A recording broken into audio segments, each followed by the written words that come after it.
This is how you make $100 million in half a year, and they even give you a Wikipedia article as a bonus. Look, let me introduce you to Carlo Ponzi, an Italian from an ordinary family who, even as a young man, ignored his studies because he was more into women and gambling. In 1903, at just 21 years old, he did what half of Italy was doing. He packed his bags, boarded the ship, and emigrated to the United States. On the rather long journey, he keeps gambling at cards, and the guy, wow, he's a total genius, because he loses all the time. So, from the $250 he had left Italy with, he arrives in Boston with only $250. Oh my God, this story is looking fantastic. His first years in North America are absolutely awful. He works in bars and restaurants for peanuts and lives in flea bag boarding houses. Until the fourth year, bang, stroke of luck. He gets a job at a bank in Montreal, Canada. The banker, however, was actually a swindler, offering Italians double the interest of regular banks for their deposits, until it went bankrupt and the owner took all the money to Mexico. So Carlo ended up without a job, and one day, while looking for things in the office, he stumbled upon a stack of blank checks. So without thinking twice for being lazy, he forged a signature and off he went to collect the money. But then, bam, they caught him and he got 3 years in prison for being so cocky. When he gets out, he goes back to the United States and marries a woman from there, beginning a relaxed life. My goodness, he finally settled down at 34 years old. It was high time. But then one day, while he was working, whoosh, inspiration strikes, and he notices a bug on the server. And I'm telling you because I like you. So, it's 1919, and the International Postal System has a peculiar feature. For example, I want to send a letter from Italy to the United States. Well, inside the letter, I can put a voucher I bought in Italy so the person in the US can redeem it for a stamp to reply to me. Okay? It's like I'm giving you the answer.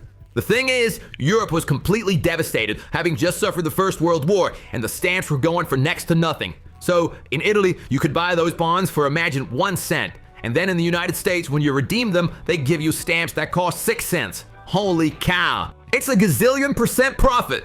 It's a hell of a hack. Well then, that's settled. He decides to start his own business and talks to his contacts to see if they'd invest in his idea. He promised them a 50% profit in 45 days or 100% in 90 days. I mean, a damn outrage.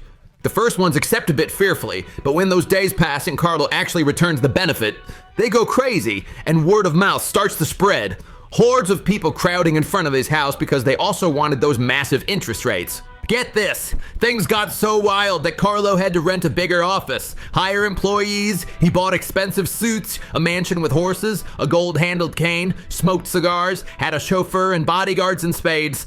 That bastard had succeeded big time. Congratulations, Carlos! Hats off to you! And in less than a year, he was up to his ears in all kinds of investors, handling tens of millions of dollars. Of course, this grabs media attention. So the interview of him, he posts for articles, he's famous. But, man, I have to tell you something. I've been fooled. Well, Carlo has fooled everyone. Honestly, this crook has barely bought stamps in Italy to sell them in the United States. No way! Mainly because it's not that easy. There are regulations. Moving so much is impossible. And besides, not that many stamps are needed. So, at the first sign, they'll block you. What he's really doing is paying the investors' interest with the money from the new people joining. I mean, I'll remind you of his last name, Carlo Ponzi. You've surely heard of the Ponzi scheme, the most common type of scam. And it's quite easy, because you can keep paying the old ones as long as you keep recruiting plenty of new ones. But there's always a limit, because at some point, people will stop coming in, and the truth will be revealed. The first person to uncover this plot is a journalist from the Wall Street Journal, who does the math and calculates that Carlo should have purchased 160 million coupons, something utterly impossible, because there aren't that many, not even counting those from the entire world. This article opens the way for the prosecution to investigate him, and when they enter his office, boom! They find there's nothing, not even a measly coupon. I don't know, once in the grocery store, not even that. But don't worry, Carlo is quite clever and counterattacks. He files a lawsuit against the newspapers for defamation and hires a publicist to create articles defending him. In fact, Carlo makes declarations of a style. Oh, the rich are always trying to bring down people like us.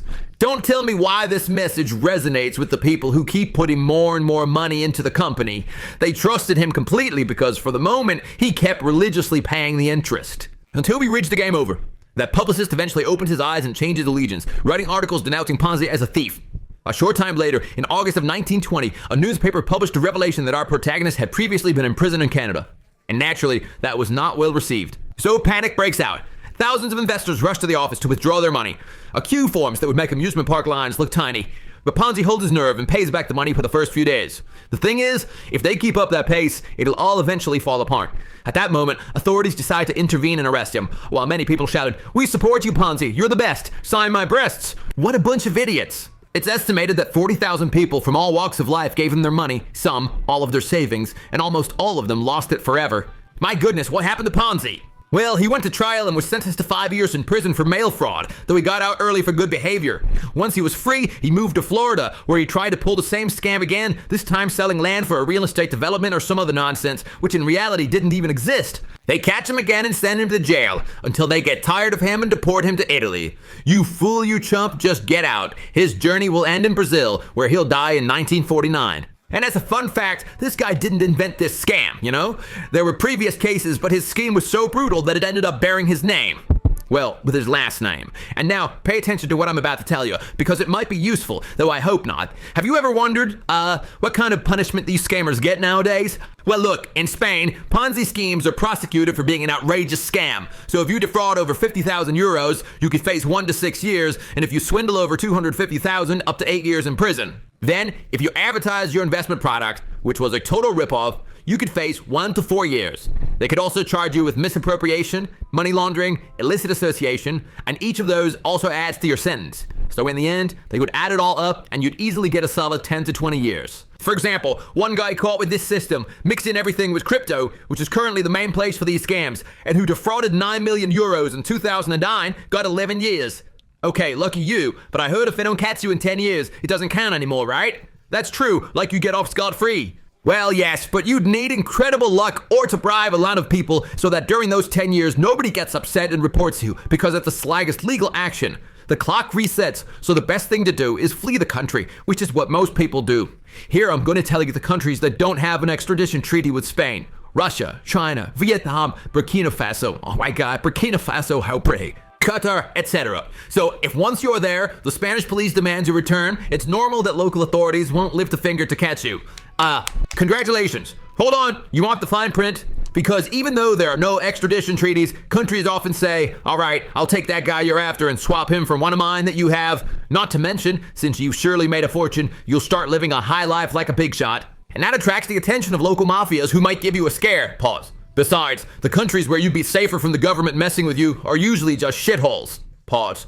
I mean, would you really want to be a millionaire in Chad? You don't even know where it is. Is it in Somalia, in South Sudan, or in North Korea? Well, probably yes, but it's clear it wouldn't be as cool as being in the West.